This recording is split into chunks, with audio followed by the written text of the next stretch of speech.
ประชาชนประชาชนคณะบริษัทในคือมองประมาณ33นาทีថ្ងៃទី29ខែមិថុនាឆ្នាំ2025ដែលពួកកដាមនឹងក្រុមការងារកំពុងចុះប្រយោគព័ត៌មានទាក់ទងទៅនឹងបងប្អូនប្រជាពលរដ្ឋនៅទូទាំងស្រុកស្រីសន្ធរទឹកដីនៃខេត្តកំពង់ចាមបាទគាត់បាន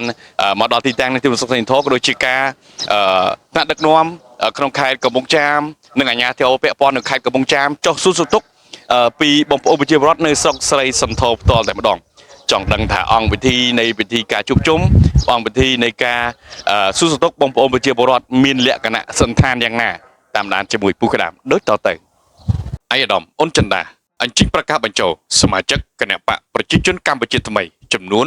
3510នាក់មកពីឃុំទាំង14និងវិទ្យាល័យទាំង6ក្នុងស្រុកស្រីសន្ធរខេត្តកំពង់ចាមក្នុងពិធីអបអរសាទរគប់អនុស្សាវរីយ៍លើកទី74ថ្ងៃបង្កើតគណៈបកប្រជាជនកម្ពុជានៅស្រុកស្រីសន្ធរនៅព្រឹកថ្ងៃ29ខែមិថុនាឆ្នាំ2025នេះអាយដាមអ៊ុនចិន្តាសមាជិកគណៈកម្មការកណ្ដាលគណៈបកប្រជាជនកម្ពុជានិងជាប្រធានគណៈកម្មការបកខេត្តកំពង់ចាមបានប្រកាសបញ្ចូលសមាជិកគណៈបកប្រជាជនកម្ពុជាចំនួន3510រូបមកពីឃុំទាំង14និងវិទ្យាល័យទាំង6ក្នុងស្រុកស្រីសន្ធរថ្លែងក្នុងពិធីនោះអាយដាមអ៊ុនចិន្តាបានណែនាំដល់ប្រធានគណៈបកឃុំទាំង14ក៏ដូចជាក្រុមការងារស្នូលក្នុងស្រុកស្រីសន្ធរសេរីចិត្តទុកដាក់ខ្ពស់លើការចិញ្ចឹមចលនាសមាជិកបកនិងការជួយសម្រុះសម្រួលដល់សមាជិកបករាល់ពេលពួកគាត់មានតម្រូវការឬក៏មានសំណុំពរឬក៏ជួបបញ្ហាផ្សេងៗ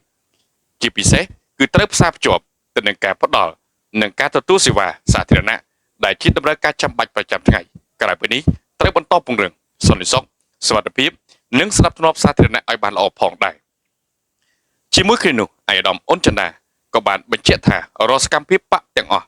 គឺត្រូវប្រកាន់ខ្ជាប់នៅស្មារតីដើម្បីផលប្រយោជន៍គណបកនិងប្រជាជនដើម្បីកសាងកម្លាំងឲ្យកាន់តែរឹងមាំក្នុងការប្រជែងយកជ័យជំនះក្នុងការបោះឆ្នោតនៅឆ្នាំ2027និងឆ្នាំ2028ពលគឺសមាជិកបកម្នាក់រាប់ជាសន្លឹកឆ្នោតបានមួយសន្លឹកក្នុងនោះដែរតំណាងសមាជិកគណៈបកប្រជាជនថ្មីបានឡើងបដិញ្ញាចិត្តខិតខំប្រតិបត្តិឲ្យបានត្រឹមត្រូវ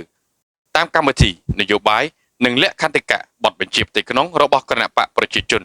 ជាពិសេសគឺគាំទ្រយ៉ាងពេញទំហឹងចំពោះសម្ដេចអគ្គមហាសេនាបតីតេជោហ៊ុនសែនប្រធានគណៈបកប្រជាជនកម្ពុជានិងសម្ដេចមហាបវរធិបតីហ៊ុនម៉ាណែតនាយករដ្ឋមន្ត្រីនៃប្រជាជនកម្ពុជានៅក្នុងការការពារបូរណភាពទឹកដីអធិបតេយ្យភាពជាតិផងដែររាយការណ៍ដោយពូក្តាម